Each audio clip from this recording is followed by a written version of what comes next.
Okay, வணக்கம் மாணவர்களே. இந்த வீடியோ பதிவில் ஜனவரி 2 2025 நடப்பு நிகழ்வுகள் பார்க்க போகிறோம். அதுக்கு முன்னாடி 2025 குரூப் 4 எக்ஸாமுக்கு இன்னிலிருந்து கரெக்டாக 192 நாட்கள் மட்டுமே இருக்கிறது. ஓகேங்களா? யாரெல்லாம் இந்த 192 நாட்களை சரியாக பயன்படுத்துகிறீங்களோ அவங்களுடைய ஃபோட்டோ 2025 டிஎன்பிஎஸ்சி ஆஃபீஸ் முன்னாடி அப்படியே அப்பாயின்மெண்ட் ஆர்டரை வாங்கி இந்த ஃபோட்டோவுக்கு போஸ் கொடுக்குற மாதிரி நீங்கள் கொடுப்பீங்க. ஓகேங்களா? இந்த இடத்துல நீங்கள் இடம்பெற போவதும் இடம்பெறாமல் போவதும் உங்கள் கையில் தான் இருக்குது. நீங்கள் இந்த 192 நாளை சரியாக பயன்படுத்திட்டீங்கன்னா இந்த இடத்துல உங்களுடைய ஃபோட்டோ அப்பாயின்மெண்ட் ஆர்டரோட நிச்சயமாக கண்டிப்பாக இருக்கும். ஓகேங்களா? இதை நான் சொல்லலை, திருவள்ளுவர் சொல்கிறாரு. எங்கே சார் சொல்கிறாரு அப்படின்னா, எண்ணியாங்கு எய்துவ எண்ணியார் திண்ணியர் ஆக பெறின். அதாவது எண்ணியவர், அதாவது ஒன்றை முடிக்கணும்னு ஒருத்தவங்க முடிவு பண்ணி அதை முடிக்கிறதுக்கு சரியான செயலை பண்ணிட்டாங்க அப்படின்னா அவங்க எதை முடிக்கணும்னு நினச்சாங்களோ அது நினச்சபடியே முடிப்பாங்களாம்.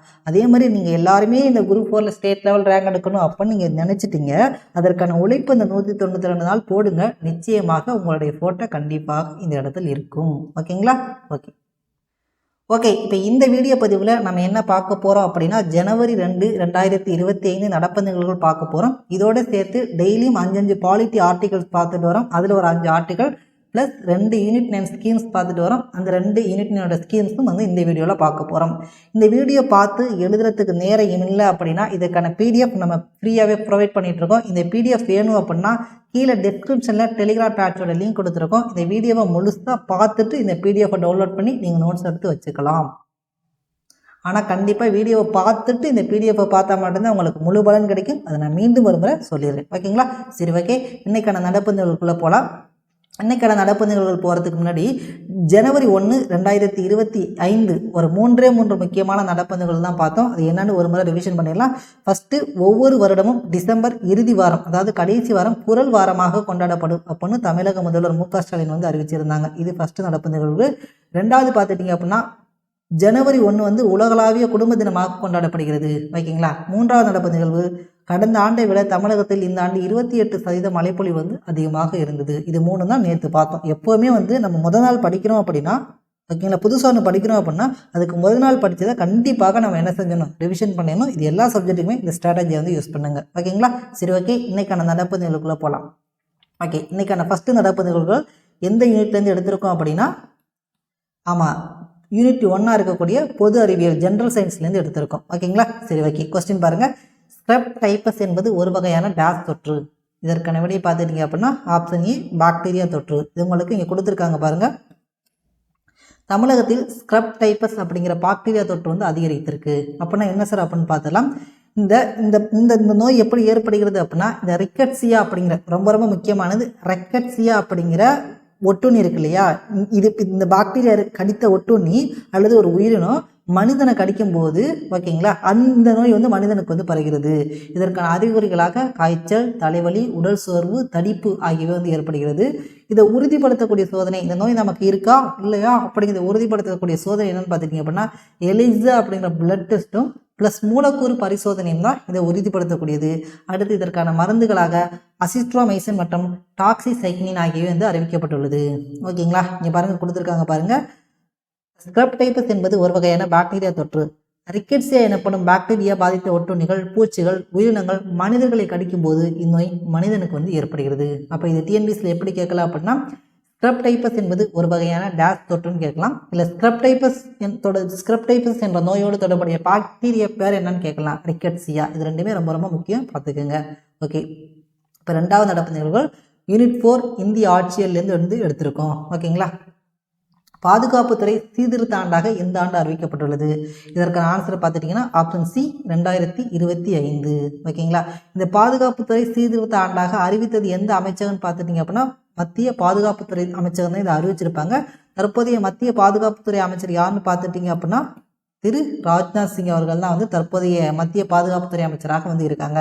இதோடைய நோக்கம் என்ன சார் அப்படின்னா, முப்படைகள்லையும், ஓகேங்களா, நம்முடைய முப்படைகள்லையுமே தொழில்நுட்ப ரீதியாக மேம்பட்ட போருக்கு தயாராக உள்ள படைகளாக மாற்றுவது. அதாவது நம்முடைய முப்படைகளை என்ன செய்யணும் அப்படின்னா தொழில்நுட்ப ரீதியாக ஓகேங்களா டெக்னாலஜிக்கலாக என்ன செய்யணும் மேம்பட்ட போருக்கு வந்து நம்மளை வந்து தயார்படுத்தக்கூடிய அளவுக்கு இதை மாற்றணும் அப்படிங்கிறதான் இதோட நோக்கம். இதன் அடிப்படையிலேயே 2025 இந்த வருஷத்தில் நாங்கள் அதை செய்ய போகிறோம் அப்படின்னு சொல்லியிருக்காங்க. அப்போ பாதுகாப்புத்துறை சீர்திருத்த ஆண்டாக எந்த ஆண்டு அறிவிக்கப்பட்டுள்ளது அப்படின்னு கேட்டாங்க அப்படின்னா 2025 ஓகேங்களா. அடுத்து நெக்ஸ்ட் யூனிட் 5 இந்திய பொருளாதாரம் தொடர்பான ஒரு கேள்வி ஓகேங்களா. 2024 டிசம்பரில் ஜிஎஸ்டி வரி வசூல் எவ்வளவு? இதற்கான ஆன்சரை பார்த்துட்டிங்க அப்படின்னா 1.77 லட்சம் கோடி 1.77 லட்சம் கோடி. அதாவது கடந்த ஆண்டை விட கடந்த ஆண்டு இப்போ 2023 டிசம்பரை விட இந்த வருஷம் எவ்வளோ அதிகரிச்சிருக்குன்னு பார்த்துட்டிங்கன்னா கிட்டத்தட்ட 7.3% வந்து இந்த ஜிஎஸ்டி வந்து அதிகரிச்சிருக்கு. தமிழ்நாட்டில் பார்த்துட்டிங்கன்னா 10,956 கோடி ரூபாய் வந்து என்ன செஞ்சுருக்கு ஜிஎஸ்டி வரியாக வாங்கியிருக்காங்க ஓகேங்களா.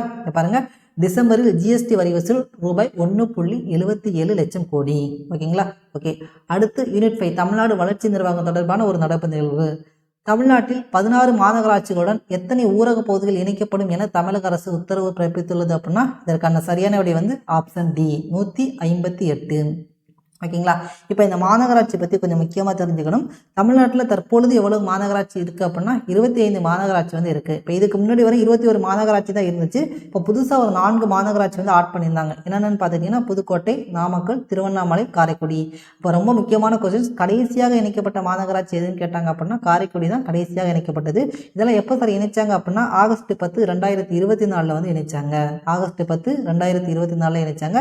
இப்போ இதில் 16 மாநகராட்சிகளோட ஒரு 158 ஊரக பகுதிகள் மற்றும் நகர்ப்புற பகுதிகள் இணைக்கப்படும். இங்கே கொடுத்துருக்காங்க பாருங்கள் 16 மாநகராட்சிகளுடன் 158 நகர ஊரக பகுதிகள் இணைப்பு அப்படின்னு சொல்லியிருக்காங்க. அப்போ தமிழகத்தில் 16 மாநகராட்சிகளுடன் எத்தனை ஊரக நகரப்பகுதிகள் இணைக்கப்படும் அப்படின்னா 158 என்பது சரியான விடை ஓகேங்களா. அடுத்து ஒரு புத்தகம் தொடர்பான என்றால் த்ரூ தி ஏஜஸ் புத்தகம் எந்த பகுதியின் வரலாற்றை உள்ளடக்கியது? இதற்கான ஆன்சர் பார்த்துக்கிட்டிங்க அப்படின்னா ஜம்மு காஷ்மீர் மற்றும் லடாக் ஓகே. இந்த புத்தகத்தை யார் சார் வெளியிட்டது அப்படின்னா அமித்ஷா மத்திய உள்துறை அமைச்சர் இருக்காங்க இல்லையா அவங்களும் ப்ளஸ் தர்மேந்திர பிரதான் அவர் வந்து மத்திய கல்வித்துறை அமைச்சர். இவங்க 2 பேரும் தான் இதற்கான இந்த புத்தகத்தை வந்து வெளியிட்டிருப்பாங்க. இந்த புத்தகம் வந்து பார்த்துக்கிட்டிங்க அப்படின்னா இந்த ஜம்மு காஷ்மீர் மற்றும் லடாக்கோட கிட்டத்தட்ட 3000 ஆண்டுக்கு மேற்பட்ட வரலாறு வந்து சொல்லுது. இது வந்து ஒரு 7 பிரிவுகளாக வெளியிடப்பட்டுள்ளது ஓகேங்களா. இப்போ ஜம்மு காஷ்மீர் லடாக் குறித்த புத்தகம் யார் வெளியிட்டதுன்னா அமித்ஷா மற்றும் தர்மேந்திர பிரதான் வந்து வெளியிட்டிருப்பாங்க. த்ரூ தி ஏஜஸ் ஓகேங்களா. Jammu Kashmir and Ladakh through the ages அப்படிங்கிற இந்த புத்தகத்துடைய பேர். அப்போ த்ரூ தி ஏஜஸ் அப்படிங்கிற அந்த புத்தகம் எந்த பகுதிகளோடு தொடர்புடையதுன்னு கேட்டாங்க அப்படின்னா ஜம்மு காஷ்மீர் மற்றும் லடாக் ஓகேங்களா. இதோட மற்ற முக்கிய நடப்புகள் பார்த்தலாம். இந்தியாவில் முதல் முறையாக விமானங்களில் ஒய்ஃபை வசதியை அறிமுகம் செய்த நிறுவனம் பார்த்துட்டிங்க அப்படின்னா ஏர் இந்தியா நிறுவனம். இந்தியாவில் முதல் முறையாக விமானங்களில் ஒய்ஃபை வசதியை அறிமுகம் செய்த நிறுவனம் பார்த்துட்டிங்க அப்படின்னா ஏர் இந்தியா நிறுவனம். உலக பிட்ஸ் செஸ் போட்டியில் வைஷாலி அப்படிங்கிறவங்க தமிழகத்தை சேர்ந்தவங்க. இவங்க என்ன பதக்கம் வென்றிருக்காங்க அப்படின்னா வெண்கல பதக்கம் வென்றிருக்காங்க. உலக பிட்ஸ் செஸ் போட்டியில் வைஷாலி வென்ற பதக்கம் பார்த்துக்கிட்டிங்கன்னா வெண்கலம். ஐநா பாதுகாப்பு கவுன்சிலில் சமீபத்தில் உறுப்பினரான நாடு எதுன்னு பார்த்துட்டிங்க அப்படின்னா பாகிஸ்தான். ஐநா பாதுகாப்பு கவுன்சிலில் சமீபத்தில் உறுப்பினரான நாடு பார்த்துட்டிங்க அப்படின்னா பாகிஸ்தான் ஓகேங்களா. இதுதான் இன்றைக்கான முக்கியமான நடப்புகள். கடைசியாக ஒரு முறை வந்து இது எல்லாத்தையும் ரிவிஷன் பார்த்தலாம். ஃபஸ்ட்டு வந்து என்ன பார்த்தோம் அப்படின்னா ஸ்க்ரப் டைபஸ் அப்படிங்கிறது என்னென்னு பார்த்தோம் அப்படின்னா ஒரு வகையான பாக்டீரியா தொற்று அப்படின்னு பார்த்தோம் ஓகேங்களா. அடுத்து பார்த்துட்டோம் அப்படின்னா மத்திய பாதுகாப்புத்துறை வந்து 2025 வந்து என்னவா அறிவிச்சிருக்கு அப்படின்னா பாதுகாப்புத்துறை சீர்திருத்த ஆண்டாக அறிவிச்சிருக்கு. அடுத்து பார்த்துட்டிங்க அப்படின்னா டிசம்பர் 2024 ஜிஎஸ்டி வரி வசூல் எவ்வளோன்னு பார்த்தோம் அப்படின்னா 1.77 லட்சம் கோடி 1.77 லட்சம் கோடியாக வரி வசூல் பண்ணியிருக்காங்க. அடுத்து தமிழகத்தில் 16 மாநகராட்சிகளுடன் 158 ஊரக நகரப்பகுதியில் இணைக்கப்படும் அப்படின்னு சொல்லியிருந்தாங்க ஓகேங்களா. நெக்ஸ்ட் பார்த்துட்டிங்க அப்படின்னா த்ரூ தி ஏஜஸ் அப்படிங்கிற புத்தகம் வந்து ஜம்மு காஷ்மீர் லடாக் ஆகியவற்றின் வரலாற்றை வந்து சொல்லக்கூடியது ஓகேங்களா. இதெல்லாம் வந்து முக்கியமான நடப்பு நிகழ்வுகளாக இன்றைக்கி வந்து இதோட சேர்த்து மற்ற முக்கிய நடப்பு நிகழ்வுகள் என்ன பார்த்தோம் அப்படின்னா இந்தியாவிலேயே முதன் முறையாக விமானங்களில் ஒய்ஃபை வசதியை அறிமுகம் செய்தது ஏர் இந்தியா நிறுவனம் ஓகேங்களா.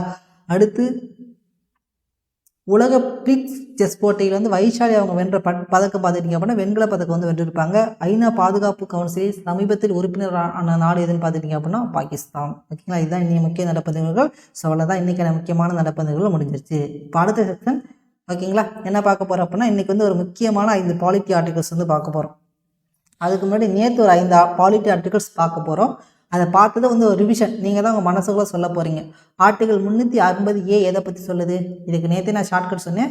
மூஞ்சிக்கிட்ட முட்டாயை காமிச்சா ஆரம்ப பள்ளிக்கு குழந்தைங்கள்லாம் போகும். அப்போ 350A அப்படிங்கிறது ஆரம்ப பள்ளி நிலையில் தாய்மொழி கல்வி. ஓகேங்களா, இதை எக்ஸ்பிளைன் நேற்று நல்லா பண்ணேன். அதுக்கான வீடியோ வந்து நம்ம டெலிகிராம் பேட்ச் இருக்கு பாருங்கள். அடுத்து 351 எதை பற்றி சொல்லுதுன்னா அது ஹிந்தி பரவல் நடவடிக்கையை பற்றி சொல்லக்கூடியது. 335 வந்து SC/ST அவங்களுக்கான பணி நியமனத்தை பற்றி சொல்லக்கூடியது. 51 அப்படிங்கிறது சர்வதேச அமைதி மாநாட்டை பற்றி சொல்லக்கூடியது. 370 அப்படிங்கிறது 1954 2019 வரை ஜம்மு காஷ்மீருக்கான சிறப்பு அந்தஸ்தை பற்றி சொல்லக்கூடியது. ஓகேங்களா, நான் எப்போவுமே சொல்லக்கூடியதான். நீங்கள் நாள் புதுசாக இன்றைக்கி படிக்கிறீங்க அப்படின்னா கண்டிப்பாக நேற்று படித்து தான் மறந்துடுங்க. ஏன்னா சைக்காலஜிக்கலாக ஓகேங்களா, சைக்காலஜிக்கலாக நம்ம ஒரு நாள் படித்தது இன்னொரு நாளுக்குள்ளே ரிவிஷன் பண்ணலை அப்படின்னா 24 மணி நேரத்துக்குள்ளே ஒரு ரிவிஷன் பண்ணலைன்னா நம்ம படித்ததில் 50% மறந்து போயிருமா. ஓகேங்களா, நீங்கள் ரிவிஷன் பண்ணுறீங்க அப்படின்னா ஸ்ட்ராங் ஆகிடும். அதனால் எப்போவுமே எல்லா பாடத்தையுமே இந்த ஸ்ட்ராட்டஜி வந்து யூஸ் பண்ணுங்கள். ஓகே, இன்றைக்கான 5 ஆர்டிகல் என்னன்னு பார்த்துடலாம். ஓகே, இந்திய அரசியலமைப்புடைய விதி 1 எதை பற்றி கூறுகிறது? ஆர்டிகல் 1 ஃபஸ்ட்டு ஆர்டிகல் எதை பற்றி சொல்லுது அப்படின்னு கேட்டிருக்காங்க. இதுக்கான ஆன்சரை பார்த்துட்டிங்க அப்படின்னா இந்தியாவோட ஒன்றியத்தின் பெயர் மற்றும் அதன் ஆட்சி எல்லைகளை பற்றி சொல்லுது. அப்போ ஆர்டிகல் 1 எதை பற்றி சார் சொல்லுது அப்படின்னா ஒன்றியத்துடைய பெயர் மற்றும் அதன் ஆட்சி எல்லைகள். இதுக்கான ஷார்ட்கட் அப்படின்னா இப்போ ஒரு குழந்தை பிறந்த உடனே நம்ம என்ன செய்வோம், ஃபஸ்ட்டு அந்த குழந்தைக்கு என்ன வைப்போம், பேர் தானே வைப்போம். அது மாதிரி அவன் வச்சுக்கலாம். அப்போ ஆர்டிகல் 1 எதை பற்றி சார் சொல்லுது அப்படின்னா ஒன்றியத்தின் பெயர் மற்றும் அதன் ஆட்சி எல்லைகளை பற்றி சொல்லக்கூடியது. இதை கொஞ்சம் எக்ஸ்பிளைனாக பார்த்துடலாமா? இந்தியாவுடைய பெயர் அப்படின்னு கேட்டால் நம்முடைய நாட்டுடைய பேர் என்னன்னு கேட்டால் அப்படின்னா இந்தியான்னு சொல்லுவோம். அது மட்டும் கிடையாது, இந்தியாவுடைய முழு பேர் என்ன தெரியுங்களா? அதாவது நம்முடைய அரசியலமைப்பு உருவாக்கக்கூடிய அந்த சபையில் வந்து நம்ம நாட்டுக்குன்னு பேர் வைக்கணும். ஓகேங்களா, அப்போ வந்து விவாதிக்கிறாங்க. ஒரு தரப்பினர் என்ன சொல்கிறாங்க அப்படின்னா இந்த சிந்து நதியை பேஸ் பண்ணி இந்தியா அப்படின்னு வைக்கலாம்னு சொல்கிறாங்க. இன்னொருத்தவங்க என்ன சொல்கிறாங்க அப்படின்னா நம்ம பரத மன்னன் இருக்காரு அவருடைய நினைவாக வந்து பாரத் அப்படின்னு வைக்கலான்னு முடி சொல்கிறாங்க. இது எல்லாத்தையும் கேட்ட அம்பேத்கர் உங்களுக்கு வேண்டாம் இவங்களுக்கு வேண்டாம்னு சொல்லிட்டு இந்தியா தட் இஸ் பாரத், அதாவது இந்தியா அதாவது பாரதம். இந்தியாவுடைய முழு பேர் என்னன்னு பார்த்துட்டிங்க அப்படின்னா இந்தியா அதாவது பாரதம். இப்போ கூட நமக்கு ரீசெண்டாக இந்தியாவுடைய பேரை பாரத்னு சொல்கிறாங்க இல்லையா? இதுக்கு காரணம் என்ன அப்படின்னா நம்முடைய அரசியலமைப்புலேயே இப்படி இருக்குது. இந்தியாவுடைய முழு பேர் வந்து இந்தியா தட் இஸ் பாரத் அப்படிங்கிறது கரெக்டு. ஓகேங்களா, அதே மாதிரி இந்தியா எவ்வாறு அழைக்கப்படுகிறது அப்படின்னா மாநிலங்களின் ஒன்றியம் என அழைக்கப்படுகிறது. ஓகேங்களா, இந்தியா வந்து மாநிலங்களின் ஒன்றியம் என அழைக்கப்படுகிறது. இதுக்கு உதாரணம் சொல்லணும் அப்படின்னா இப்போ அமெரிக்காவில் பார்த்துக்கிட்டிங்க அப்படின்னா 50 மாகாணங்கள் இருக்கும். இந்த மாகாணங்கள் வந்து என்ன செஞ்சுருக்கும்னா ஒன்றுக்கு ஒன்று உடன்படிக்கை பண்ணி வந்து இந்த அமெரிக்கா அப்படிங்கிற மாகாணத்தை உருவாக்கி இருக்கும். ஓகேங்களா, ஆனால் இந்தியாவில் அப்படி கிடையாது. இந்தியாவில் வந்து என்ன செய்ய முடியாது, இந்தியாவை வந்து அழிக்க முடியாது. இந்தியாவில் ஒரு மாநிலத்தை 2 அழிக்க முடியும், ஆனால் வந்து இந்தியா வந்து பிரிக்க முடியாது. பட் அமெரிக்காவை என்ன செய்யலாம் அப்படின்னா அமெரிக்காவில் அந்த இது இருக்குல்ல, அமெரிக்காவே நம்ம 2 உடைச்சிடலாம். அமெரிக்காங்கிற நாடே நம்ம வந்து உடைக்க முடியும். ஓகேங்களா, இதை பற்றி நம்ம பாலிட்டி வகுப்பில் தெளிவாக படிப்போம். இப்போதைக்கு இந்த ஆர்டிகல்ஸ் நம்ம தெரிஞ்சுக்கணும் அப்படின்னா விதி 1 எதை பற்றி சொல்லுது அப்படின்னா ஒன்றியத்தின் பெயர் மற்றும் அதன் ஆட்சி எல்லைகளை பற்றி சொல்லுது. ஓகேங்களா, ஓகே. விதி 2 எதை பற்றி சொல்லுது அப்படின்னா இந்திய ஒன்றியத்தில் இதற்கு முன் இல்லாத பகுதியை இணைத்தல் அல்லது உருவாக்குதல். ஓகேங்களா, இதை பற்றி நான் முடிஞ்ச வரைக்கும் நான் உங்களுக்கு தெளிவாக சொல்லிடுறேன். ஓகேங்களா, ஓகே. இது என்ன சார் அப்படின்னா இப்போ இந்திய ஒன்றியத்தில் இல்லாத ஒரு பகுதியை புதுசாக இணைக்கணும் உருவாக்கணும் அப்படின்னா எப்படி சார் அப்படின்னா இப்போ உதாரணத்துக்கு கோவா வந்து 1961 தான் இந்தியாவோட இணைச்சோம். ஓகேங்களா, அதுக்கு முன்னாடி வரையும் வந்து இந்தியா வந்து கோவா வந்து இந்தியாவோட பகுதி கிடையாது. அது பிரெஞ்சு கட்டுப்பாட்டில் இருந்துச்சு. அதே மாதிரி பாண்டிச்சேரி பிரெஞ்சு கட்டுப்பாட்டில் இருந்துச்சு. ஓகேங்களா, அப்போ இதெல்லாம் இணைக்கிறதுக்குன்னு ஒரு ஆர்டிகல் இருக்கு இல்லையா, அந்த ஆர்டிகல் தான் ஆர்டிகல் 2. இது யார் சார் இணைக்கலாம்? ஓகேங்களா, இப்போ ஒரு கோவாவை இணைக்கணும், ஒரு பாண்டிச்சேரி இந்தியாவோட இணைக்கணும் அப்படின்னா பாராளுமன்றம் நினைத்தால் மட்டுமே இணைக்க முடியும். யாருக்கு இந்த அதிகாரம் இருக்குது அப்படின்னா பாராளுமன்றம் நினைத்தால் மட்டுமே இணைக்க முடியும். இதற்கு நிறைய முறை இருக்குது. உடன்படிக்கை செய்து இணைக்கலாம், போர் மூலமாக இணைக்கலாம், இப்படி நிறைய மெத்தடில் வந்து இதை வந்து இணைக்கலாம். ஓகேங்களா, இந்த மாதிரி இணைக்கப்பட்டிருக்கா? ஆமாம், 1961 கோவா வந்து இந்த ஆர்டிகளை பயன்படுத்தி இணைச்சாங்க. அதே மாதிரி பாண்டிச்சேரி வந்து 1962 இணைச்சாங்க. சிக்கிம் 1975 இந்த ஆர்டிகல் 2 பயன்படுத்தி இணைச்சாங்க. இப்போ ஆர்டிகல் 1 அப்படிங்கிறது ஒன்றியத்தின் பெயர் மற்றும் அதனுடைய ஆட்சி எல்லைகள். ஆர்டிகல் 2 என்னன்னு பார்த்தோம் அப்படின்னா அதாவது இந்தியாவில் புதிதாக ஒரு மாநிலத்தை உருவாக்குதல் அல்லது இணைத்தல். ஓகேங்களா, இது வந்து 2வது.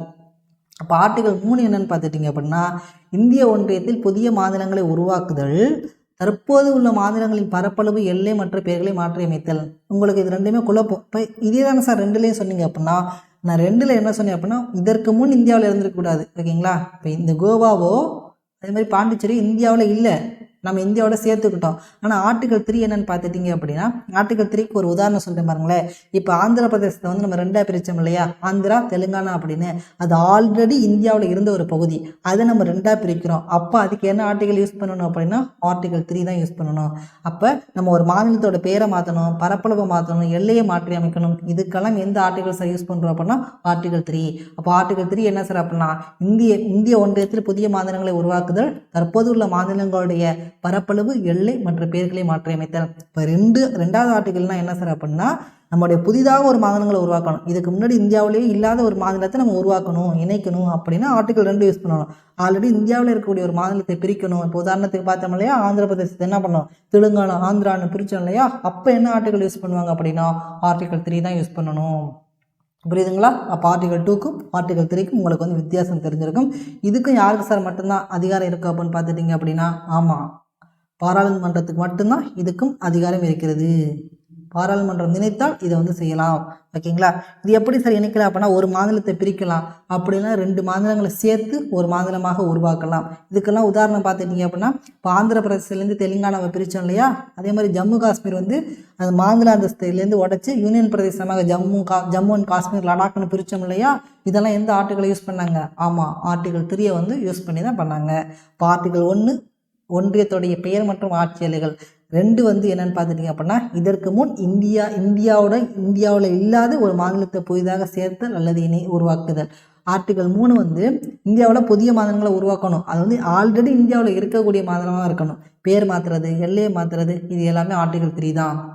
ஓகேங்களா? நெக்ஸ்ட் வந்து ஆர்டிகல் 4 எதை பற்றி சொல்லுது அப்படின்னா இப்போ ஆர்டிகல் 2(3) இருக்கு இல்லையா, ஆர்டிகல் 2 படியோ அல்லது ஆர்டிகல் 3 படியோ வந்து நம்ம ஒரு மாநிலத்தை உருவாக்கணும் அப்படின்னா அதற்கு அரசியலமைப்பை திருத்த வேண்டியதில்லை. ஓகேங்களா? அரசியலமைப்பு திருத்தம் அப்படிங்கிறது பெருசு, 368. இந்த விதி வந்து அதை பற்றி சொல்லணும். ஓகேங்களா? தெளிவாக பாலிட்டி வகுப்பில் பார்ப்போம். இங்கே நிறையா இருக்குது. அது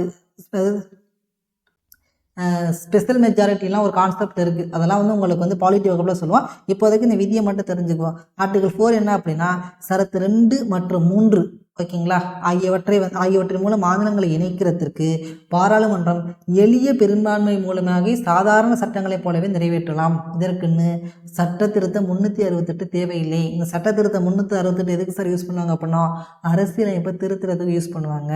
ஓகேங்களா? இது வந்து புரிஞ்சு வச்சுங்களா? இப்போ ஆர்டிகல் 1 எதை பற்றி சொன்னிச்சுன்னு சொன்னேன், ஒன்றியத்துடைய பேர் மற்றும் ஆட்சி எல்லைகள்.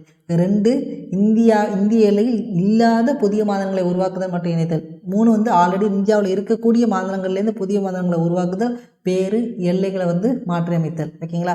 4 வந்து இந்த 2வது மற்றும் 3வது ஆர்டிகல் பற்றி புதிய மாநிலங்களை உருவாக்குறதுக்கோ பிரிக்கிறதுக்கோ என்ன செஞ்சால் போதும், எளிய பெரும்பான்மை போதும். அரசியலமைப்பு திருத்தம் 368 தேவையில்லை அப்படின்னு சொல்லக்கூடியது. ஓகேங்களா?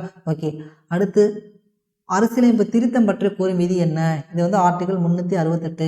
இதுக்கு ஒரு ஷார்ட்கட் சொல்லணும்னு வச்சுக்கோங்களேன். ஒரு சின்ன பையன்கிட்ட கேட்குறோம், 3 6 எத்தனைன்னு கேட்டோன்னா 3 6 வந்து 8 அப்படின்னு அவன் சொல்கிறான். உன்னையெல்லாம் திருத்தவே முடியாதுடா, 3 6 8 உன்னையெல்லாம் திருத்தவே முடியாது. இப்படி ஞாபகம் வச்சுக்கலாமா? இப்போ 3 6 8 368 உன்னையெல்லாம் திருத்தவே முடியாதுன்னா அரசியலமைப்பு திருத்த சட்டம். ஓகேங்களா? இதை பற்றி சொல்லக்கூடிய ஆர்டிகல் வந்து 368. ஓகேங்களா? ஸோ இவ்வளோ தான் இன்றைக்கான 5 ஆர்டிகல். இப்போ இன்றைக்கி என்னென்ன ஆர்டிகல் பார்த்தோம்? Article 1, article 2, article 3, article 4, article 5. Article 1 வந்து ஒன்றியத்துடைய பெயர் மற்றும் ஆட்சி எல்லைகள். ஆர்டிகல் 2 வந்து இதற்கு முன் இந்தியாவில் இல்லாத ஒரு மாநிலத்தை வந்து உருவாக்கணும் அப்படின்னா 2 யூஸ் பண்ணணும். ஆல்ரெடி இந்தியாவில் இருக்கக்கூடிய மாநிலத்தோடைய புதுசாக உருவாக்கணும், பேரை மாற்றணும், எல்லையை மாற்றணும் அப்படின்னா ஆர்டிகல் 3 யூஸ் பண்ணணும். ஆர்டிகல் 4 வந்து ஆர்டிகல் 2 மற்றும் 3 படி புதிய மாநிலங்களை உருவாக்குவதற்கு எளிய பெரும்பான்மை போதுமானது. எது தேவையில்லைன்னு சொல்கிறாங்க? ஆமாம், 368 படி திருத்தம் செய்ய தேவையில்லை. அரசியலமைப்பு சட்ட திருத்தப்படி சொல்லக்கூடிய ஆர்டிகல் என்னென்னு பார்த்துட்டிங்கன்னா ஆர்டிகல் 368. ஓகேங்களா? ஓகே, இப்போ கடைசியாக நம்ம வந்து என்ன பார்க்க போகிறோம் அப்படின்னா இன்றைக்கி யூனிட் 9 தொடர்பான 2 திட்டங்கள். அதுக்கு முன்னாடி நேற்று ஒரு 2 திட்டம் பார்த்தோம். அது என்னன்னு வந்து ஒரு ரிவிஷன் பார்த்துடலாமா? அப்போ தான் உங்களுக்கு ஞாபகம் வரும். ஓகேங்களா? ஓகே, நேற்று வந்து ஃபஸ்ட்டு திட்டமாக நம்ம பார்த்தது என்னென்னா முதல்வரின் காலை உணவு திட்டம். இது எப்பொழுது கொண்டு வரப்பட்டது அப்படின்னா 15 செப்டம்பர் 2022 கொண்டு வரப்பட்டது. ஓகேங்களா? அதுபோல் இல்லம் தேடி கல்வி திட்டம், இது எப்போ சார் கொண்டு வரப்பட்டது அப்படின்னா 27 அக்டோபர் 2021 கொண்டு வரப்பட்டது. இது வந்து நேற்று நடத்தணும். இது ஒன்ஸ் வந்து ரிவிஷன் பண்ணிக்கலாம். ஓகேங்களா? சரி, ஓகே, இன்றைக்கி வந்து 2 திட்டம் பார்க்கலாம். அதில் ஃபஸ்ட்டு திட்டமாக கலைஞர் மகளிர் உரிமை திட்டம் எப்போது கொண்டு வரப்பட்டது? கலைஞர் மகளிர் உரிமை திட்டம் எப்போது கொண்டு வரப்பட்டது? இதுக்கான ஆன்சர் பார்த்துட்டிங்க அப்படின்னா 15 செப்டம்பர் 2023. 15 செப்டம்பர் 2023. எப்பயுமே ஒரு திட்டம் படிக்கும்போது நான் சொல்லிட்டேன், திட்டத்துடைய பெயர், தொடங்கப்பட்ட நாள், தொடங்கப்பட்ட இடம், எதற்காக தொடங்கப்பட்டது, இது எல்லாமே முக்கியமாக படிக்கணும் அப்படின்னு. அப்போ இந்த திட்டத்துடைய பேர் என்னன்னு பார்த்துட்டிங்கன்னா கலைஞர் மகளிர் உரிமை திட்டம். இது தொடங்கப்பட்ட நாள் வந்து 15 செப்டம்பர் 2023. ஓகேங்களா? அதுதான் அண்ணா இருக்காங்களே, அண்ணாவுடைய பிறந்தநாள் அன்னைக்கு இது வந்து கொண்டு வரப்பட்டது. தொடங்கப்பட்ட இடம் வந்து அண்ணா பிறந்த காஞ்சிபுரத்திலே வந்து இது தொடங்கியிருப்பாங்க. எதற்காக தொடங்கப்பட்டதுன்னா, தகுதியுள்ள குடும்ப தலைவர்களுக்கு மாதம் 1000 ரூபாய் வந்து அவங்களுடைய வங்கி கணக்கில் செலுத்துவதற்காக வந்து இந்த திட்டம் வந்து கொண்டு வரப்பட்டது. அப்போ இன்னைக்கு பார்த்த முதல் திட்டமாக வந்து கலைஞர் மகளிர் உரிமை திட்டம் தொடங்கப்பட்ட நாள் 15 செப்டம்பர் 2023. ஓகேங்களா? இதே 15 செப்டம்பர் 2022 ஒரு திட்டம் கொண்டு வந்திருப்பாங்க. அந்த திட்டத்தோட பேர் தான் என்னது? முதல்வரின் காலை உணவு திட்டம். 2023 கேட்டாங்க அப்படின்னா கலைஞர் மகளிர் உரிமை திட்டம். ஓகேங்களா? இது வந்து தொடங்கப்பட்ட இடம் வந்து காஞ்சிபுரம். எதற்காக தொடங்கப்பட்டதுன்னா, தகுதி உள்ள குடும்ப தலைவிகளுக்கு மாதம் 1000 ரூபாய் அவங்களுடைய வங்கி கணக்கு செலுத்தப்படுவதற்காக. ஓகேங்களா? ஓகே. அடுத்து விடியல் பயண திட்டம் எப்போது கொண்டு வரப்பட்டது? அது வந்து எப்போது கொண்டு வரப்பட்டது அப்படின்னா மே 8, 2021 கொண்டு வந்திருப்பாங்க. இது 7ஆம் தேதி அரசாணை வெளியிட்டு உடனே அடுத்த நாளே கொண்டு வரப்பட்ட திட்டம் வந்து என்னென்னு பார்த்துட்டிங்க அப்படின்னா இந்த திட்டம் தான். 8 மேலே கொண்டு வந்திருப்பாங்க. நைட்டோட நைட்டாக பஸ்லலாம் வந்து மகளிருக்கு இலவச பேருந்துன்னு அறிவித்து அந்த ஸ்டிக்கர்லாம் ஒட்டி வந்து அடுத்த நாளே வந்து ஒரு சர்ப்ரைஸ் மாதிரி கொண்டு வந்த திட்டம் தான் இந்த திட்டம். ஓகேங்களா? இந்த திட்டத்தோட பேர் பார்த்துட்டிங்க அப்படின்னா விடியல் பயண திட்டம். இது தொடக்கத்திலே விடியல் பயண திட்டம்னு வந்துச்சா அப்படின்னு கேட்டால் கிடையாது. இது தொடங்கப்பட்ட போது மகளிருக்கு இலவச பேருந்து பயணம், அதாவது தொடங்கப்பட்ட அன்னைக்கு மே 8, 2021 அன்னைக்கு இதோட பேர் என்னன்னு பார்த்துட்டிங்க அப்படின்னா மகளிருக்கு இலவச பேருந்து பயணம் அப்படிங்கிற பேரில் தான் இந்த திட்டம் வந்து தொடங்கப்பட்டுச்சு.